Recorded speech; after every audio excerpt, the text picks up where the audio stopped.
Bismillahirrahmanirrahim. अस्सलाम वालेकुम. This is Munir Ahmad. Dear students, हम आस्मो रेगुलेशन को डिस्कस कर रहे थे कि डिफरेंट इन्वायरमेंट में जो ऑर्गेनिज्म सरवाइव करते हैं वो कैसे अपने बॉडी के अंदर साल्ट्स और वाटर को मेंटेन करते हैं. साल्ट्स और वाटर को मेंटेन करना होम्योस्टेसिस है. टेम्परेचर को मेंटेन करना होम्योस्टेसिस है. बॉडी के अंदर जितने भी फिजियोलॉजिकल पैरामीटर्स हैं उनको मेंटेन करना होम्योस्टेसिस है.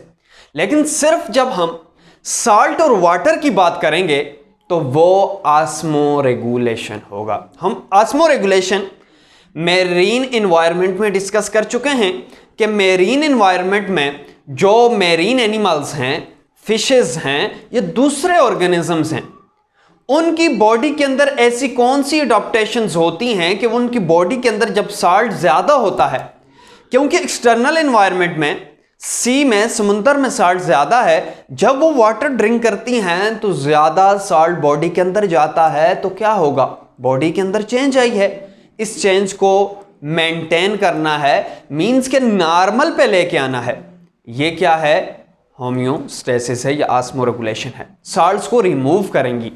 फिर उसके बाद हमने फ्रेश वाटर एनिमल्स, कुछ फिशेस को डिस्कस किया कि फ्रेश वाटर एनिमल्स कैसे अपने अंदर वाटर और साल्ट्स को मेंटेन करते हैं, क्योंकि फ्रेश वाटर में बाहर के इन्वायरमेंट में साल्ट्स की कमी होती है फ्रेश वाटर में, जबकि इनर साइड जो बॉडी के अंदर है, ये फिश के अंदर है, साल्ट की ज्यादती है. इतनी भी ज्यादती नहीं है जितने, लेकिन कंपेयर किया जाए वाटर और साल्ट को तो अंदर वाटर की बनिस्बत साल्ट ज्यादा है फिशेस के अंदर. तो क्या होगा, साल्ट एक्सटर्नल एनवायरनमेंट में आएगा, फिर प्रॉब्लम, और फ्रेश वाटर से वाटर उनकी बॉडी में जाएगा, फिर प्रॉब्लम. और उन प्रॉब्लम को सॉल्व करने के लिए उनकी बॉडी ने कौन सी अडॉप्टेशन की थी, हम प्रीवियस लेक्चर में डिटेल से डिस्कस कर चुके हैं. आज हम इंशाल्लाह नेक्स्ट लेक्चर जो है, नेक्स्ट टॉपिक जो है वो डिस्कस करेंगे, जो है osmo regulation in terrestrial animals. कि टेरेस्ट्रियल एनिमल्स अपने अंदर वाटर और साल्ट्स को कैसे मेंटेन करते हैं. अगर वाटर की कमी हो जाती है तो वाटर की कमी को पूरा करने के लिए उनकी बॉडी के अंदर ऐसी कौन सी अडॉप्टेशंस हैं जो उसको दोबारा नॉर्मल पे लाती हैं और नॉर्मल पे रखती हैं. इंशाल्लाह डिटेल से डिस्कस करेंगे. फिर उसके बाद एक शॉर्ट क्वेश्चन जो इंपॉर्टेंट है एग्जाम के पॉइंट ऑफ व्यू से, उसको भी डिस्कस करेंगे, जिसका नाम है एनहाइड्रोबियोसिस. और ये जो टॉपिक है ये मोस्ट इंपॉर्टेंट है. एक तो शॉर्ट क्वेश्चन के हवाले से इंपॉर्टेंट है, और इसके अलावा ये एमसीक्यूज, एमडीकैट, ईटा टेस्ट के लिए भी मोस्ट इंपॉर्टेंट है, क्योंकि इसमें से एमसीक्यूज आ सकते हैं, पॉसिबल है. लेट्स स्टार्ट करते हैं कि osmo regulation in terrestrial animals. सबसे पहले समझते हैं कि आस्मो रेगुलेशन क्या है, ताकि आपका कॉन्सेप्ट, अगर पिछले लेक्चर नहीं देखे हुए, पहले तो मैं आपको यह रेकमेंड करूंगा कि वो लेक्चर्स देख लें, ताकि आपका एक सीक्वेंस बना रहे और आपका जो कॉन्सेप्ट है वो बिल्ट रहे. लेकिन सबसे पहले आस्मो रेगुलेशन को समझते हैं कि आस्मो रेगुलेशन क्या है. फॉर एग्जाम्पल, ये कोई भी एनिमल है, इस एनिमल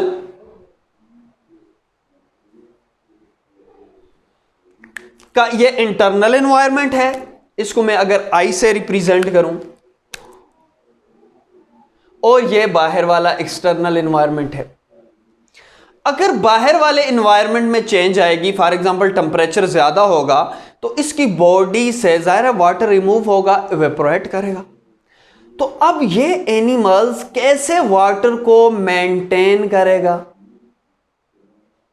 इसको आस्मो रेगुलेशन कहते हैं. साल्ट्स की ज्यादती होगी है एनिमल के अंदर, तो कैसे दोबारा एक्सक्रीट करेगा, दोबारा निकालेगा और नॉर्मल लेके आएगा, इसको कहते हैं आस्मो रेगुलेशन. और इसी मेंटेनेंस को हम आज टेरेस्ट्रियल एनिमल्स में देखेंगे कि जो खुश्की पे रहने वाले एनिमल्स हैं, जो डेजर्ट्स में रहने वाले एनिमल्स हैं, जो लैंड पे रहने वाले एनिमल्स हैं, उनको बेसिक कौन से प्रॉब्लम्स फेस करने पड़ते हैं, कौन से ऐसे चैलेंजेस हैं जो उनको सामना करना पड़ता है, जिससे उनकी बॉडी के अंदर चेंजिंग आती है, लेकिन वो चेंजिंग को दोबारा अपने लेवल पे लेके आते हैं बॉडी को चेंज नहीं होने देते। क्लियर है? अब डियर स्टूडेंट्स, अगर हम ऑस्मो रेगुलेशन टेरेस्ट्रियल एनिमल्स में देखें तो हमारे पास जो successful group of land animals हैं, ये जो खुश्की पर रहने वाले एनिमल्स हैं, इनमें जो सक्सेसफुल ग्रुप है वो अगर इनवर्टिब्रेट की बात की जाए तो इनवर्टिब्रेट में हमारे पास इंसेक्ट्स या आर्थ्रोपोड हम कह सकते हैं। आर्थ्रोपोड है, सिंपल सी बात है। आर्थ्रोपोड्स को हम लैंड का सक्सेसफुल ग्रुप का नाम दिया जाता है इनवर्टिब्रेट्स में, याद रखना है। और वर्टिब्रेट्स में हम रेप्टाइल्स को, बर्ड्स को, रेप्टाइल्स हैं, बर्ड्स हैं, मैमल्स हैं, इन 3 ग्रुप्स को सक्सेसफुल ग्रुप लैंड ग्रुप कहा जाता है। मोस्ट इंपॉर्टेंट है एमसीक्यूज के लिए। क्यों इनको सक्सेसफुल ग्रुप कहा जाता है? इस वजह से कहा जाता है कि जब इनकी बॉडी में ऐसी एबिलिटी है, ऐसी एक्यूरेट एबिलिटी है, इनकी बॉडी के अंदर ऐसी एडाप्टेशंस हैं, जब बाहर का एनवायरनमेंट चेंज होता है तो इनकी बॉडी के अंदर ऐसी एडाप्टेशंस हैं जो एकदम से बॉडी के इंटरनल जो एनवायरनमेंट है उसको चेंज नहीं होने देती, बल्कि उसको मेंटेन रखती हैं। अब उसी की डिटेल पढ़ेंगे कि इनको सक्सेसफुल ग्रुप क्यों कहा जाता है, इनके अंदर ऐसी कौन सी एडाप्टेशंस होती हैं, उन एडाप्टेशन की बेस पे इनको किसका नाम दिया जाता है? सक्सेसफुल ग्रुप का नाम दिया जाता है। अच्छा, अब जाहिरी सी बात है, अब इनको प्रॉब्लम्स कौन से होंगे इन एनिमल्स को, और उन प्रॉब्लम को सॉल्व कैसे करेंगे? जाहिर सी बात है, ये लैंड पर रहते हैं, खुश्की पर रहते हैं, डेजर्ट्स पर रहते हैं, तो इनकी जो सन रेडिएशंस हैं इन पे डायरेक्टली पड़ती हैं। जब इनकी बॉडी पे डायरेक्टली रेडिएशंस पड़ेंगी तो क्या होगा? इनकी बॉडी के अंदर जो वाटर है वो डिहाइड्रेट होगा, डिहाइड्रेशन होगी। डिहाइड्रेट कहते हैं वाटर की रिमूवल। तो इनका जो मेन प्रॉब्लम है वो क्या है? डिहाइड्रेशन। क्योंकि अगेन रिवाइज कर रहा हूं, इस पॉइंट मोस्ट इंपॉर्टेंट है, क्योंकि इसी पॉइंट के गिर्द हमारा आज का पूरा लेक्चर घूमेगा। जाहिर सी बात है, इनकी जो बॉडी है, इनकी जो बॉडी का ताल्लुक जो है वो डायरेक्ट सन रेज से पड़ रहा है, टेम्परेचर से पड़ रहा है। तो क्या होगा? जब बाहर से टेम्परेचर की रेडिएशंस पड़ेंगी, सन की रेडिएशंस पड़ेंगी, टेम्परेचर ज्यादा होगा तो इवेपोरेशन होगी, वाटर यहां से रिमूव होगा और इनके अंदर क्या होगी? पानी की कमी होगी। ये इनका मेन प्रॉब्लम है, सिंपल सी बात है। और मैंने मेन प्रॉब्लम क्या लिखा है? Loss of water. और लॉस ऑफ वाटर को हमने किसका नाम दिया है? डिहाइड्रेशन का नाम दिया है।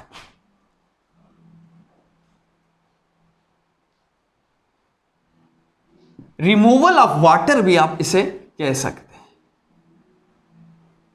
और रिमूवल ऑफ वाटर क्यों होता है यह भी आपको मैंने बता दिया है। अब क्या डिहाइड्रेशन होगी तो क्या बॉडी के अंदर चेंजिंग नहीं आई? तो बॉडी के अंदर चेंजिंग आई है। रिमूवल ऑफ वाटर हुआ है तो बॉडी के अंदर प्रॉब्लम नहीं हुआ, होम्योस्टेसिस डिस्टर्ब नहीं हुआ, डेफिनेटली डिस्टर्ब हुआ है। अब क्या होगा?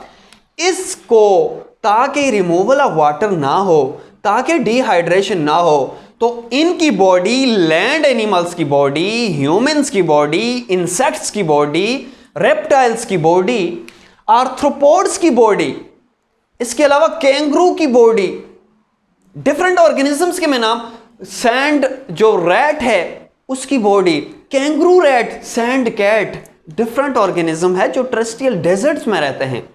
उनकी बॉडी रिमूवल ऑफ वाटर यानी डिहाइड्रेशन से बचने के लिए कुछ एडाप्टेशंस करती है ताकि यह काम ना हो।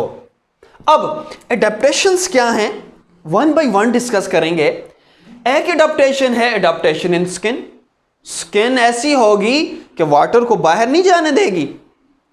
मेटाबॉलिक एडाप्टेशन, पानी की कमी है, बॉडी के अंदर पानी बन रहा है, बाहर से नहीं पी रहे, बॉडी के अंदर बन रहा है। कैसे बन रहा है देखते हैं। बिहेवियरल एडाप्टेशन, रात को निकलते हैं बाहर, दिन को नहीं निकलते, दिन को ज्यादा गर्मी होती ताकि रात को निकलें, पानी कम इवेपोरेट हो, जबरदस्त। इसके बाद कुछ न्यूट्रिशनल एडाप्टेशन करते हैं, ऐसी खुराक खाते हैं जिनमें पानी बनता ज्यादा है या पानी ज्यादा होता है, सिंपली मैं एक्सप्लेन करूंगा। और एक इंटरेस्टिंग बात यहां पे मैं आपको यह बताऊं कि ऐसा ऑर्गेनिज्म भी है जो 2 से 3 इयर्स तक सरवाइव कर सकता है विदाउट ड्रिंकिंग वाटर। यह भी मोस्ट इंपॉर्टेंट है, इंशाल्लाह डिस्कस करेंगे 1 by 1 जब इसकी नंबर आएगी। अब सबसे पहले एडाप्टेशन इन स्किन की बात करते हैं, क्योंकि इनका जो डायरेक्ट है रिलेशन होता है वो एक्सटर्नल एनवायरनमेंट से, रेज से, टेम्परेचर से होता है। तो इनकी बॉडी की जो स्किन है, उनकी स्किन की ऐसी स्ट्रक्चर होती है, जैसे ह्यूमंस के केस में, ह्यूमंस को देख लें, ह्यूमंस की स्किन मल्टी लेयर है। क्यों मल्टी लेयर है? ताकि इंसुलेटर का काम करे, वाटर को बाहर डिहाइड्रेट ना होने दे, बाहर निकलने ना दे, ताकि अंदर ही क्या हो, मेंटेन हो। यह एडाप्टेशन है। अब इधर मैंने लिखा है इन वर्टिब्रेट के केस में, वर्टिब्रेट के मल्टीपल लेयर ऑफ स्किन, और ये जो स्किन है किस चीज से मिलकर बनती है? केराटिनाइड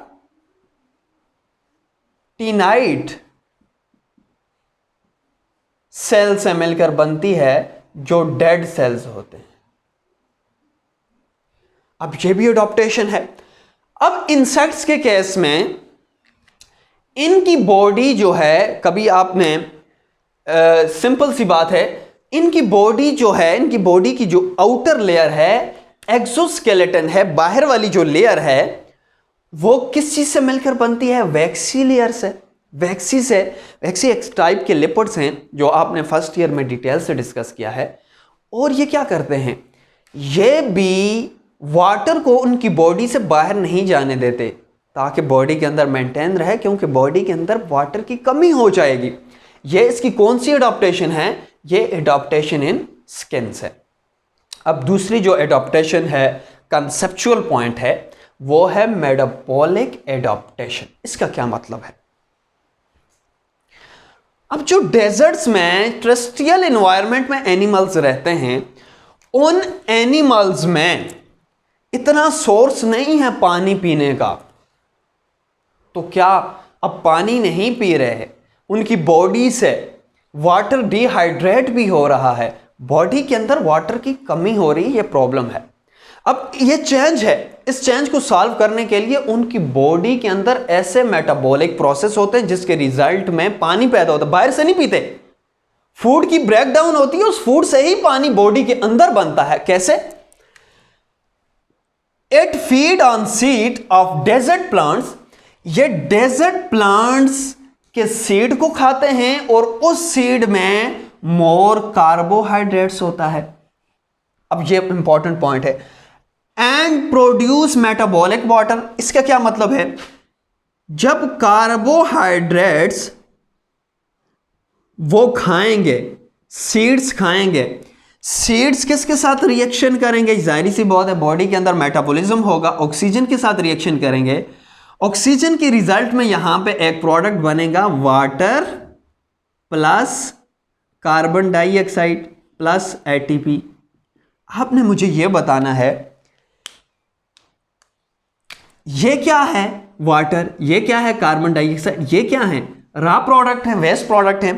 लेकिन ये वाले ऑर्गेनिज्म हैं, यही वाटर खाते क्या है? कार्बोहाइड्रेट्स। पानी पिया है? नहीं पिया। खाया क्या है? कार्बोहाइड्रेट्स। अब कार्बोहाइड्रेट्स ने मेटाबॉलिज्म हुआ, मेटाबॉलिज्म के रिजल्ट में क्या चीज बनी? वाटर। और यही वाटर बगैर पानी पिए इनकी बॉडी के अंदर वाटर बनता है। बनता कैसे है? मेटाबॉलिज्म से। इस वजह से इसको मेटाबॉलिक एडाप्टेशन कहते हैं, और इस वाटर को हम मेटाबॉलिक वाटर भी कहते हैं। ये भी पॉइंट याद रखना है। कोई आपसे ये पूछ ले कि मेटाबॉलिक वाटर क्या है, तो आपने ये बताना है कि वो वाटर जो मेटाबॉलिज्म के रिजल्ट में बनता है, उस वाटर को मेटाबॉलिक वाटर कहते हैं। और डेजर्ट एनिमल्स को, जाहिर सी बात है, वहां पे पानी नहीं है, तो वो उन्होंने सर्वाइव भी करना है, तो उनकी बॉडी के अंदर एडाप्टेशंस हैं, ह्यूमंस में भी होता है, लेकिन इनमें मोस्ट एक्यूरेट है वो अभी देखते हैं। अच्छा, यहां पे मैंने कुछ इंपॉर्टेंट पॉइंट्स लिखे हैं, आपने यहां से पॉइंट्स नोट करने हैं। जब 1 ग्राम ऑफ कार्बोहाइड्रेट्स की मेटाबॉलिज्म होगी तो उसके रिजल्ट में 60 ग्राम ऑफ वाटर बनेगा। किसमें? Desert animals. 100 gram of protein की ब्रेकडाउन होगी, मेटाबॉलिज्म होगा, अगर यहां पे प्रोटीन हो तो उसकी 42 ग्राम ऑफ वाटर बनेगा। 100 ग्राम ऑफ फैट हो तो 110 ग्राम ऑफ वाटर बनेगा। तो सबसे ज्यादा जो वाटर बनता है वो 60 ग्राम ऑफ वाटर बनता है। कार्बोहाइड्रेट्स की मेटाबॉलिज्म से सबसे ज्यादा वाटर बनता है, ये बात याद रखनी है। यहां पे 1 ग्राम से 60 बन रहा है, यहां से 100 ग्राम से 42 बन रहा है, यहां से 100 ग्राम से 110 बन रहा है। 110 100 से बन रहा है, 61 से बन रहा है, तो इट्स मीन 61 से बन रहा है, तो 100 ग्राम कार्बोहाइड्रेट्स हो तो 60 को 100 से मल्टीप्लाई करो तो बहुत ज्यादा वाटर बनता है। सो सबसे ज्यादा कार्बोहाइड्रेट्स की ब्रेकडाउन से मेटाबॉलिक वाटर बनता है, और यही मेटाबॉलिक क्या करते हैं, ये यूज करते हैं। अब नेक्स्ट है बिहेवियरल एडाप्टेशन। बिहेवियरल एडाप्टेशन का क्या मतलब है? सबसे पहले आपको बिहेवियर पता होना चाहिए, बिहेवियर है क्या चीज। मैं इस टाइम यहां पे लेक्चर रिकॉर्ड कर रहा हूं, ये इस टाइम मेरा बिहेवियर है। आप इस टाइम क्या कर रहे हैं? मोबाइल को देख रहे हैं, लेक्चर मेरा देख रहे हैं, ये आपका बिहेवियर। इसको क्या कहते हैं? बिहेवियर कहते हैं। अब बिहेवियरल एडाप्टेशन का क्या मतलब है? अब एनिमल्स जो डेजर्ट एनिमल्स हैं, जिसमें सैंड रैट है,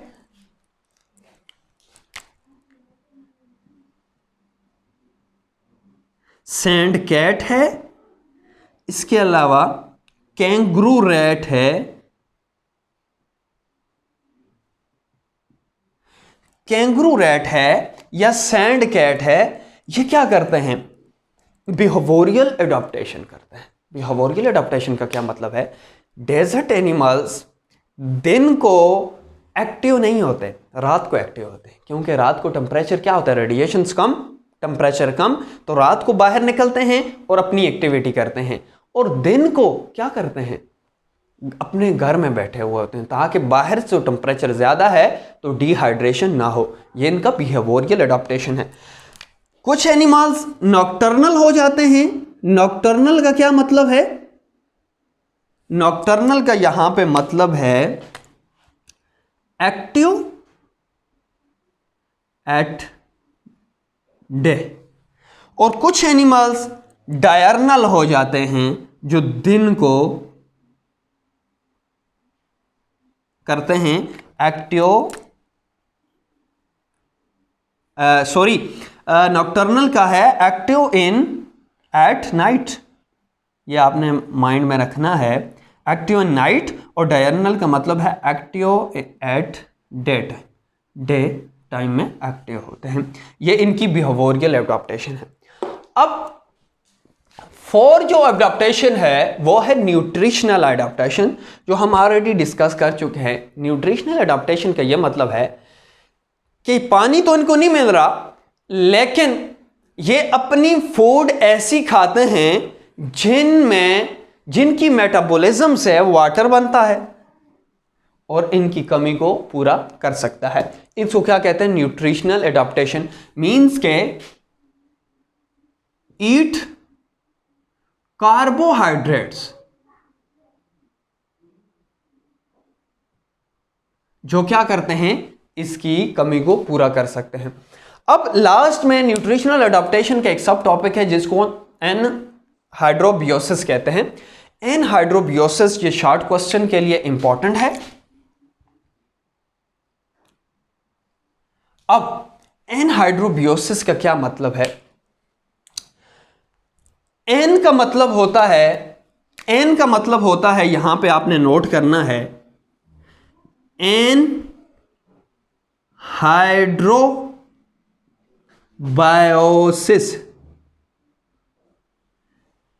एन का मतलब होता है विदाउट, हाइड्रो का मतलब होता है वाटर और बायोस का मतलब होता है life. So without water life, simple सी बात है, मीन्स के बगैर पानी पिए ऐसे एनिमल्स भी हैं, ऐसे टेरेस्ट्रियल डेजर्ट एनिमल्स भी हैं जो एक ख़ास पीरियड के लिए ज़िंदा रह सकते हैं। अब ये बड़ी इंटरेस्टिंग सी बात है कि सर ये क्या बात हुई, हम तो ये कहते हैं कि पानी बहुत ही इम्पॉर्टेंट है और ऑर्गेनिजम्स पानी के बगैर नहीं रह सकते। तो ठीक कहा है, पानी के बगैर नहीं रह सकते, पानी उनकी बॉडी के अंदर बनता है, पानी के बगैर नहीं रह सकते, बॉडी के अंदर बनता है, लेकिन एक्सटर्नल पानी भी ये बगैर रह सकते हैं। बात समझ आइए, इंपॉर्टेंट पॉइंट है।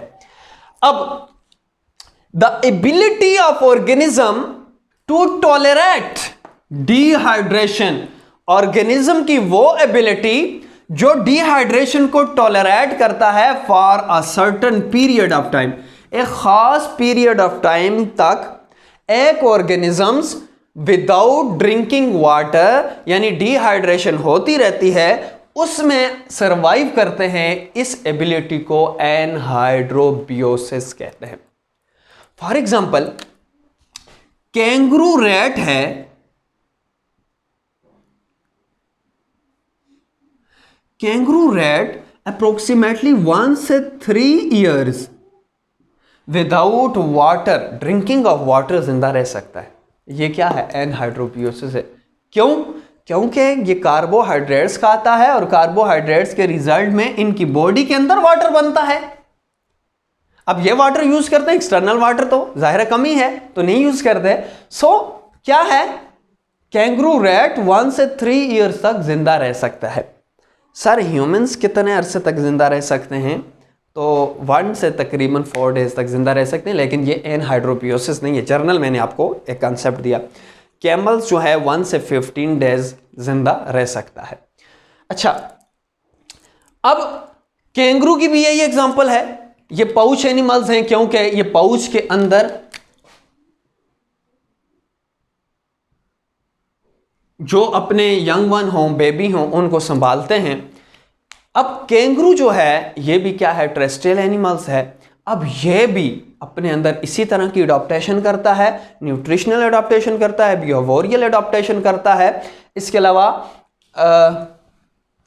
एडॉप्टेशन इन स्किन है, मेटाबॉलिक एडॉप्टेशन हैं, ये सारी एडॉप्टेशन हैं। अब याद रखना है कैंगरू रैट और कैंगरू में डिफरेंस है। अच्छा, ये कैंगरू इज नॉट कैंगरू, ये जो मैंने डायग्राम ड्रा किया है ये कैंगरू है, और कैंगरू रैट कैंगरू की तरह स्मॉल रैट है, चूहा नुमा चीज होती है, उसको हम कैंगरू रैट कहते हैं। इन दोनों में कंफ्यूज नहीं होना, मैंने कैंगरू यहाँ पे डायग्राम ड्रा की है और यहाँ पे मैंने कैंगरू रैट लिखा है, तो कैंगरू रैट मतलब ये कैंगरू रैट है, ये कैंगरू रैट नहीं है। अब रिकैप करते हैं आज हमने क्या क्या डिस्कस किया। Today we discuss osmoregulation in terrestrial animals. Terrestrial animals are the successful group of land animals. इनमें आर्थ्रोपोड सक्सेसफुल है, reptile, mammals and birds, because कि ये वाले जो एनिमल्स हैं अपने आप को एडॉप्ट कर लेते हैं। इस एडॉप्टेशन की वजह से इनको हम सक्सेसफुल ग्रुप कहते हैं। फिर हमने कुछ प्रॉब्लम्स या चैलेंजेस की बात की, तो हमने कहा कि इनमें एक ही चैलेंज होता है, एक ही प्रॉब्लम होता है इनकी बॉडी को, वो है removal of water, is commonly known as dehydration और loss of water, and their bodies adopt following adaptation. One is adaptation in skin in insects, waxy exoskeleton, and in vertebrates multiple layer of skin made of keratinoid cells, dead cell से मिलकर बनती है, जो क्या करती है? Water की evaporation को रोकती है, वाटर को डिहाइड्रेट नहीं होने देती। नेक्स्ट है metabolic adaptation. It feed on seed of desert plants, contain more carbohydrates and produce metabolic water. क्योंकि कार्बोहाइड्रेट्स खाते हैं, एक्सटर्नल वाटर नहीं ड्रिंक कर रहे, ऑक्सीजन के साथ रिएक्शन करके एक वाटर बनता है जिसको हमने मेटाबॉलिक वाटर का नाम दिया। फिर जनरल मैंने कुछ इंपॉर्टेंट पॉइंट्स लिखे हैं, ये आपने हाईलाइट करने हैं, एमसीक्यूज के लिए इंपॉर्टेंट है। 1 gram of carbohydrate 60 gram of water बनाता है इसी रिएक्शन से। 100 ग्राम ऑफ प्रोटीन की जब मेटाबॉलिज्म होती है तो 42 ग्राम ऑफ वाटर बनते हैं। 100 gram of fat 110 gram of water बनता है। फिर उसके बाद बिहेवियरल एडाप्टेशन को हमने डिस्कस किया। एक एडाप्टेशन है नॉकटर्नल और दूसरी है डायर्नल। नॉकटर्नल मीन ये रात को एक्टिव होते हैं ताकि टेम्परेचर क्या होता है, कम होता है। उसके बाद हमने न्यूट्रिशनल एडाप्टेशन की बात की कि एनहाइड्रोबियोसिस, ये ऐसी न्यूट्रिएंट्स खाते हैं जिनके मेटाबॉलिज्म से वाटर ज़्यादा बनता है। मीन्स के ये प्लांट्स, डेजर्ट प्लांट्स के सीड खाते हैं और सीड में क्या होता है, कार्बोहाइड्रेट्स ज़्यादा होते हैं और इनके मेटाबॉलिज्म से क्या बनता है, वाटर ज़्यादा बनता है। फिर हमने लास्ट में एक इंपॉर्टेंट शॉर्ट क्वेश्चन डिस्कस किया, एनहाइड्रोबियोसिस वो ऑर्गेनिजम्स की एबिलिटी के खास टाइम के लिए विदाउट ड्रिंकिंग वाटर जिंदा रह सकते हैं, उनको एनहाइड्रोबियोसिस कहते हैं, क्योंकि एन का मतलब होता है विदाउट, हाइड्रो का मतलब होता है वाटर, बायोसिस का मतलब होता है, बायो का मतलब है लाइफ। मीन्स के विदाउट वाटर लाइफ तो हो सकता है, पॉसिबल है, लेकिन वाटर, विदाउट वाटर लाइफ का यह मतलब है कि बाहर से नहीं पीते लेकिन बॉडी के अंदर बनता है, यह बात याद रखनी है। अच्छा, फिर उसके बाद हमने कुछ एग्जांपल्स को डिस्कस किया। कैंगरू रैट इसकी एग्जांपल है।